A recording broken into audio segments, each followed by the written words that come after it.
It's worth wait. Okay, so this relationship is interesting because it's saying it's worth waiting for, but the changes that you have to initiate, or the changes that you're going through, guys, individually, is giving me a headache. Not because it's like, you guys are stressed out and it's frustrating, it's annoying.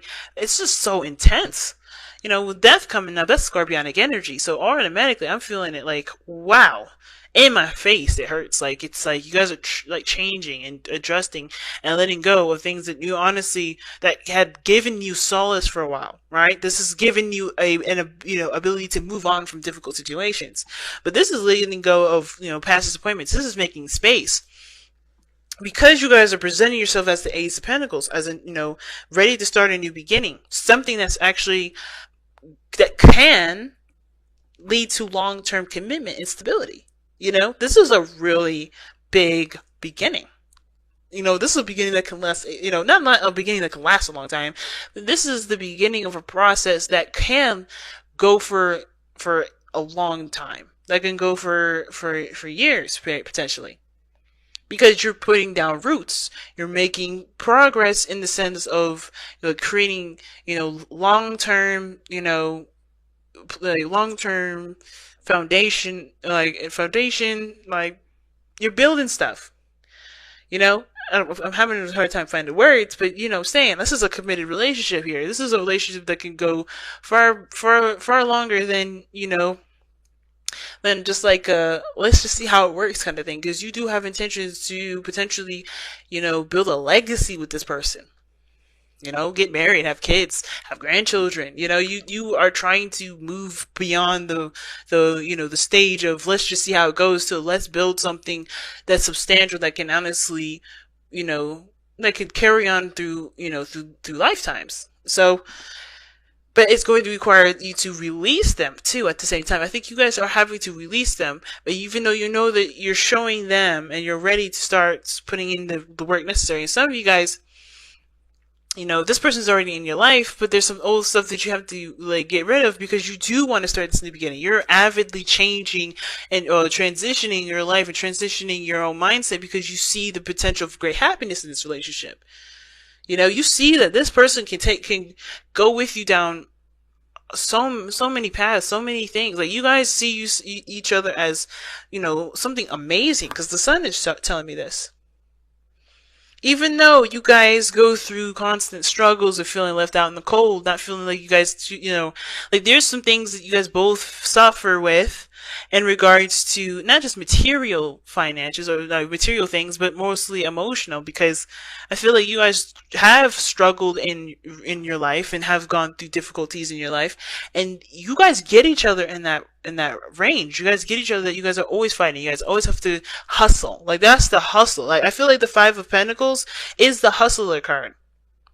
You are hustling here, and not in the sense of like, just trying to make a buck or anything. You guys are trying to survive. And I think you guys understand each other in that regard, right? You guys are trying to survive. But at the same time, I feel like you guys have had instances in your lives where you guys never felt like anybody really got you, and you felt like you've always kind of felt left out in the cold because, there's not, people didn't spend enough time with you to really see how you were. Nobody really kind of got close enough to you. Nobody could commit long enough to really see that side of you that you don't really let other people see. That vulnerable side, that side that shows that pain, that shows the struggle.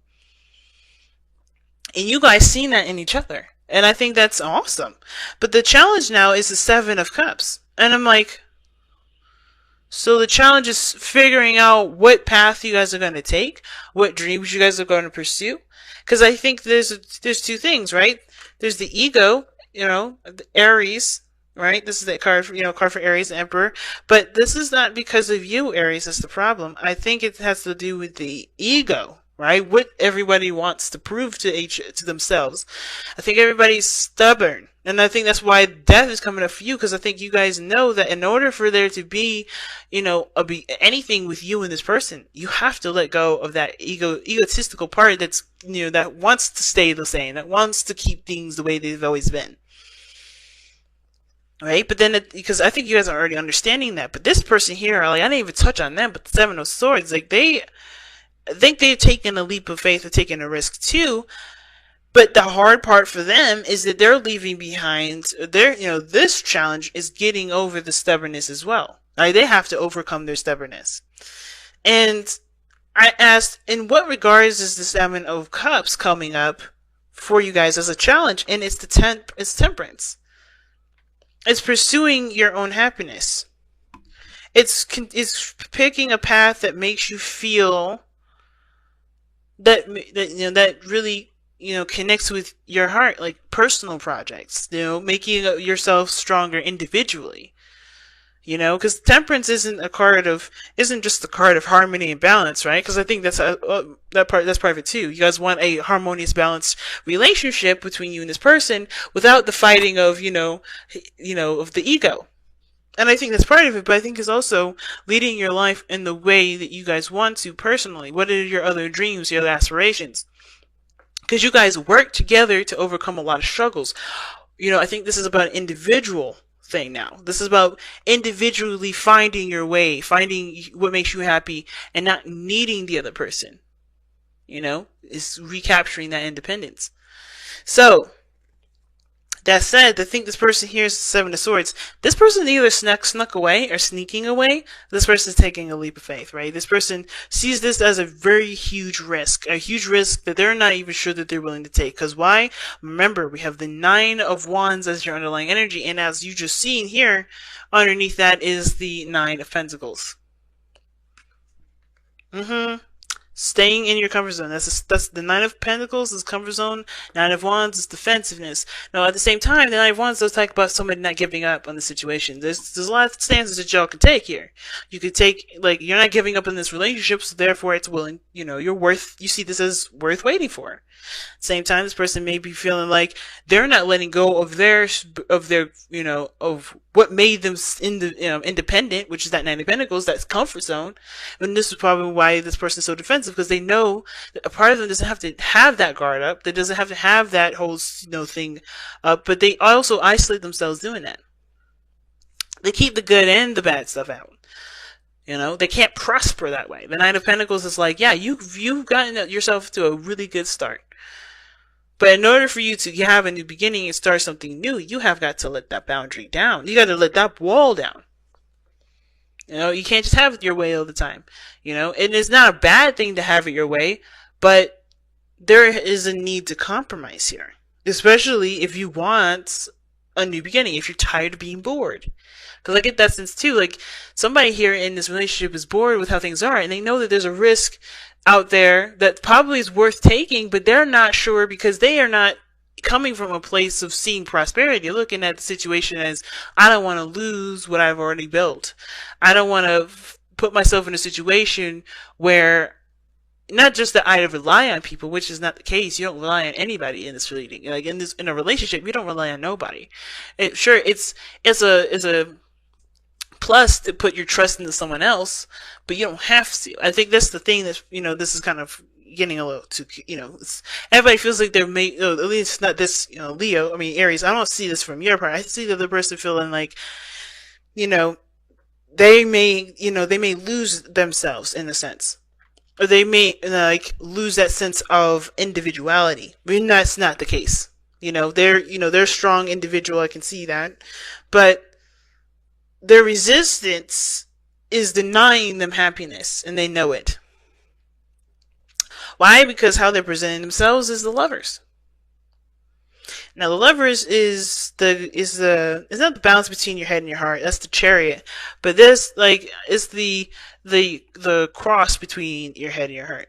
Meaning, this is your mind trying to figure out ways to either not or to accept what you love. Right? The heart already knows what it wants. The heart knows how it feels. But that mind is always trying to come up with reasons and come up with, kind of double check. And both parts are really good at what they do, right? But the part about the Lovers that makes it not a choice is more of the part about the Lovers that makes it not a choice is that your heart already is in love. Your heart already knows what it wants. It's the decision is made. The mind is like always double checking, always second guessing, always thinking too much, overthinking the situation. Sometimes your heart will maybe leap too forward or leap too much because you know what you want, but your mind is like, but of course you may be going, it's that really weird thing, right? Where the dynamic is that sometimes you can overthink a situation, even though you know what you love, you can always overthink it. And the flip side of things, you can always, go too carried away, be impulsive and follow your heart, but not really make sure this is exactly what you want. Really make sure this is to the T what it is that you actually want. And I feel like it can play out those two ways for this individual, but mostly because the Seven of Wands is in the space of their mind, right? How they think of this relationship. Their mind is really, keeping them from really allowing themselves to love, allowing themselves to be open like that. So this person has to trust themselves being in love, being in a relationship. And the lovers can indicate that there's a distance too. So either you guys are together right now, or are physically separated, or have a distance between you and them. Like, this person has to just, overcome the resistance to this relationship that makes them fear losing their independence, losing their individuality, losing their sense of self. You may be dealing with another Aries, but I just feel like this person is dodging it. But they know this is something that that they can't truly tell if it's worth the effort. The Seven of Cups rather, does indicate that things can look a little too good to be true. But that is, it's too hard to tell from at a distance. You kind of have to just kind of take the leap of faith to see how it goes. The reason why they're showing up as the lovers, and the reason why they're thinking the way they think with the Seven of Swords, is the world. Unfinished business. Things are not done. Things are not over. They're holding up their wall like, no way, we're not giving up yet. But at the same time, they're still sticking around. Like, if they were truly done, they would be done. But they keep coming up in this reading. They reappear. They still talk to you. They still communicate. There's something here that's a sign that still shows that they're still around. They're not completely gone. And I feel like it's just like they have gone through some difficulties too. You guys remember, what brought you two together was a difficult situation, the Five of Pentacles. Five of Pentacles shows that. And I feel like this person is dealing with the aftermath of that, right? They're having to learn to trust again, to be vulnerable again. They feel like, they're having to kind of, take that risk with love again. And that's scary for them. It's hard. They build up defenses to protect themselves. And it's surrounded by their ideals, their principles. They've built a foundation for themselves that made them feel secure, and they have to understand that security and that strength, that sense of independence and individuality doesn't ever leave. And I think they need it. They feel like that if they're in their own space, they'll be fine.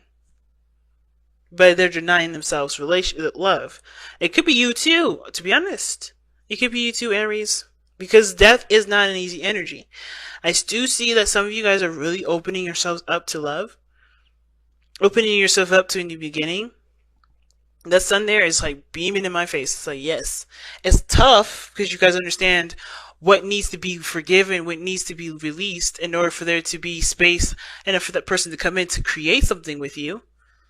And I feel like this person may not be resisting at all. They may be taking the risk, are in love, and they accept love. They accept the relationship fully, and they feel like this relationship is a success, and they feel like this relationship is something that is a gift for their hard work and their dedication of growing themselves, right? But in this person on this side, the death card being in the mindset, they could be having a hard time releasing the old stuff, so that way they can, embrace a new beginning, right? They may be at the brink of starting something new, but they understand that what has to go to make this dream come true is the very things that they've, that, like I said, has gotten them through hard times. That mindset, that belief, the hustler mentality. Some of you guys may have that, some of you guys may not. Whatever belief or whatever perspective they've had, it was needed and it was used for the path that they needed it for. It's not needed now. And I think that's the hard part. That's probably why this person's resisting. This is probably why this person may be having a hard time releasing that part of them, which is the ego, right? Feeling like they have to kind of, continue to survive when they don't need to. This is not survival anymore. It's about prosperity now. You know what I'm saying? So I think this person is going through a change. Both parties here are going through changes. That's the world, the death card indicate changes, and it's the temperance card and the worth waiting for that with that romance angels card. Yeah, if you believe that this person is something that's worth investing in, you see value in this individual, you see value in the growth of this relationship. Wow, damn. Then it definitely is worth waiting for, and it's going to require you to remain not vigilant, but to keep the endurance going, like keep pushing forward. You guys have here challenge your perspective. Okay, rarely see that card, That's awesome. Let me go ahead and see what it says here.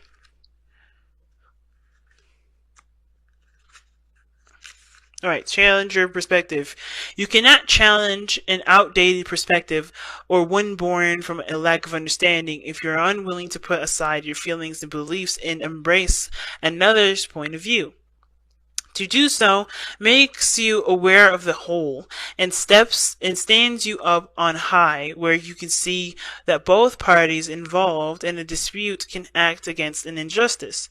Both can be right, both can be wrong, and what one perceives to be hurtful may be seen as both healing and beneficial by the other. So basically what this is saying is like, don't come at this with your own perspective, with just one. Try to understand both sides. And I think that's why I was like, the ego is the biggest problem, because everybody's coming from this situation from where they can see of their own, where they're coming from. And of course, you've gone through struggle. The soulmate's gone through a struggle. What brought you two together was the struggle. But you have to understand that person may not have the tools or the equipment, or maybe the realization that they are struggling with that struggle. Of course, this is not to say that you're the person to bring to their attention, right? It's not saying that you need to be the person that can bring it to their attention. It's not to say that you're the person that has to show them the way. This is not to say that this soulmate is the person that's going to show you the way. But the situation is saying like this situation is a personal matter, I feel like, for both parties. But don't be mad at the other person for going through whatever they're going through and handling it the way they feel they need to handle it. Of course, understandably so, right? If it was bad and the way they did it was just disrespectful, of course, conversation is needed. But this is saying seize the situation from both sides. Your 7th house is Libra. Aries, coming from a Libra herself, you guys are better at relationships than Libras. And this is because you guys come from the situation from your own perspective, but you guys can also relate to your partner better, right? Because your 7th house is Libra. So that being said, right, this is your opportunity now to tap into that 7th house Libra, and see the other person from the other side, to get an understanding as to why they're reacting this way. Doesn't mean that that's condoning their actions, but it gives you some perspective. It helps you to understand where they're coming from, so that way you guys can come up with a balance and a way to really make this relationship work for the best for the both of you, to really put down a solid foundation. To make this reality, make this dream of working together or being together no longer just a dream, no longer just a pipe dream, making it a reality.